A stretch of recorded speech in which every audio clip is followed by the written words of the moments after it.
Hi, I'm Robert Oncoy, and I'm your facilitator for this online presentation about feedback. Let me begin by telling Zach's story here. Zach has been going to the gym for 3 months to get stronger, but nothing's happening.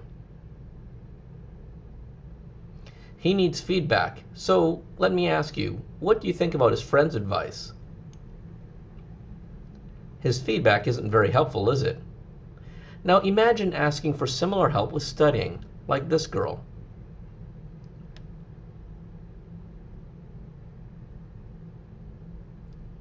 How did it make you feel to get advice like that? Wouldn't it be great if someone could tell you exactly how to improve? With this kind of advice, can the student improve her writing? Yes. And this brings me to the purpose of this presentation: feedback. Today, I'd like to cover feedback in 4 points.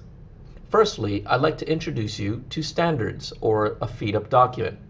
This document explains what is expected of you and the quality of each category. Then I'd like to explain what feedback actually is. Next, I will explain to you how you use standards and feedback to plan on how to improve and move forward. This is called feed forward. The final thing I want to talk to you about is to explain to you how to give feedback, and because in this course you will be giving feedback to other students as well as receiving feedback from other people. In other words, in this course you will get to become the teacher. Why? Well, I want to help you improve in this course, and I want you to know exactly how to improve. So we start by giving you a standard sheet so you know what's expected of your assignment or task. And once you read the sheet, you hopefully will understand what great quality looks like and what failing quality looks like. When you understand this, you'll know what your best really looks like, and you can improve yourself. On Friday, you will evaluate other students' presentations because you will get to be a judge. And at the end, you will compare your mark with mine, just to see if you're reading the standards the same way that I do. All right, so let's start with feed up, or the standard sheet. I hope you've already downloaded this document, and if you have, please press pause in the video and take some time to skim the document. Press pause now. Okay, I'm going to assume that you've already had a chance to look at it. This is what I call a standards document. Teachers use standards documents like this to measure the quality of your writing and your speaking. This standards document is clearly for a basic paragraph. Now on the left-hand side, you'll see 4 rows. Each row introduces a category that is used to measure one aspect of a task. On the top side, you'll see 3 columns.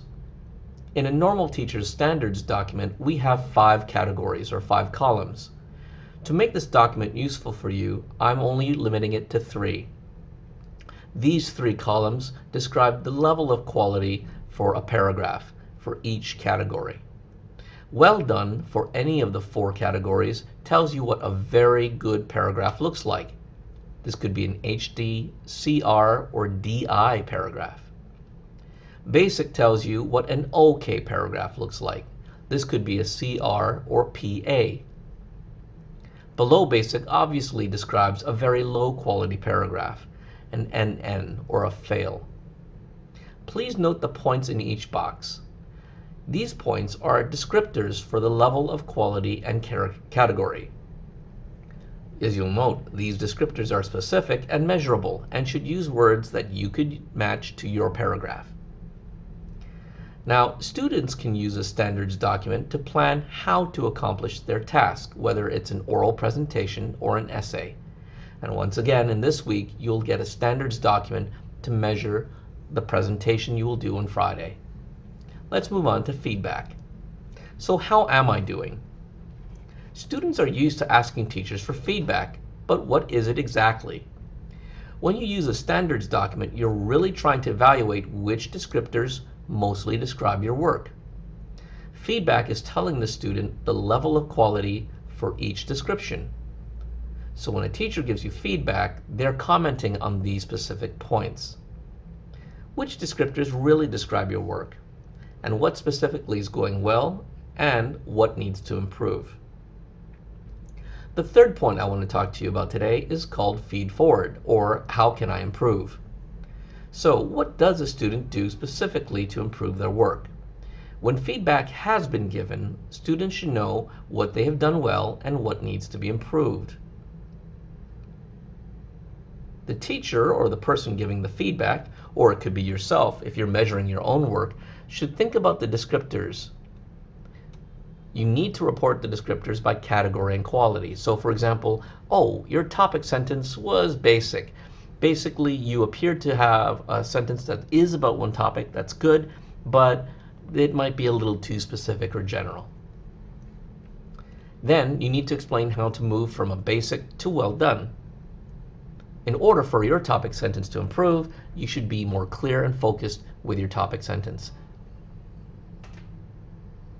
So we're constantly asking the student receiving the feedback to move up to the next level. Now, in this course, I encourage you to start thinking like a teacher for yourself. You should be evaluating your own work and check with the teacher to see if your feedback for yourself or others matches the teacher's. Now let me move on to my final point, how to give feedback. Please look at the second handout or the feedback sandwich PDF. Skim the document, then press play when you're ready to continue.